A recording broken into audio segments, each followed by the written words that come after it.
तो सिंप्लीफाइंग में आपका स्वागत है। हम लोग एपी कर रहे हैं आज, अरिथमेटिक प्रोग्रेशन। देखो ये क्वेश्चन दिया हुआ है, इसमें पूछा हुआ है कि find 10th term and nth term. ठीक है, तो हियर अभी मैंने पिछले वीडियो में फॉर्मूले सारे बता दिए।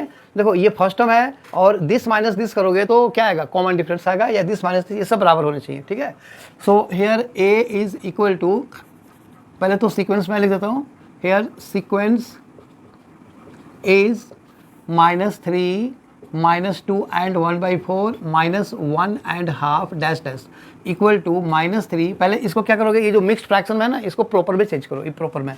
तो 4 हो जाए 8 1, तो ये हो गया -9/4 और ये हो जाएगा तुम्हारा -3/2 एंड सो ऑन। ओके, तो इधर देखो ये फर्स्ट टर्म है, so implies a is equal to -3 और डी का मतलब कॉमन डिफरेंस, तो ये दिस माइनस दिस, यानी कि -9/4 माइनस ऑफ -3, यानी कि ये हो गया हमारा -9/4 माइनस माइनस प्लस हो गया ये 3, तो एलसीएम लोगे तो ये -9 + 12/4 यानी कि 3/4।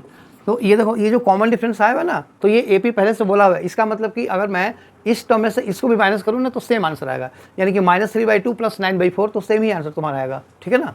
ओके, सो देयरफॉर अब इसमें हमें an भी निकालना है और a10 भी निकालना है, यानी कि 10th टर्म और nth टर्म। ठीक है, तो अगर सिर्फ मान लो 10th ही टर्म पूछा हुआ है, so therefore a10 equal to, formula बताया था a10 का मतलब क्या होता है, जो भी d का कोफिशिएंट है ना वो नंबर से एक कम होगा। तो ये तुम फटाफट करने के लिए ऐसे लिखना याद रखो, a + 9d। देखो a10 का मतलब a प्लस d का कोफिशिएंट हमेशा नंबर ऑफ टर्म से एक कम होता है, तो a + 9d हो गया, यानी कि a की वैल्यू कितनी है -3 और +9 इंटू डी का मतलब कितना हुआ 3/4, तो ये हो गया -3 और +9 3 जा 27/4, यानी कि जब इसका एलसीएम लोगे तो -12 और +27 डिवाइड बाई 4 यानी कि 15 डिवाइड बाई 4।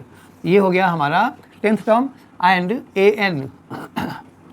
an भी पूछा हुआ है, तो a + n-1 इंटू डी, यानी कि a का मतलब हो गया -3 और +n-1 इंटू डी, यानी कि 3/4। तो इसको ले जाओ इधर, तो -12 इक्वल टू -12 + 3n-3 और बाई 4 इक्वल टू, देखो 3n को पहले लिख लो, और -12 - 3 इज -15/4।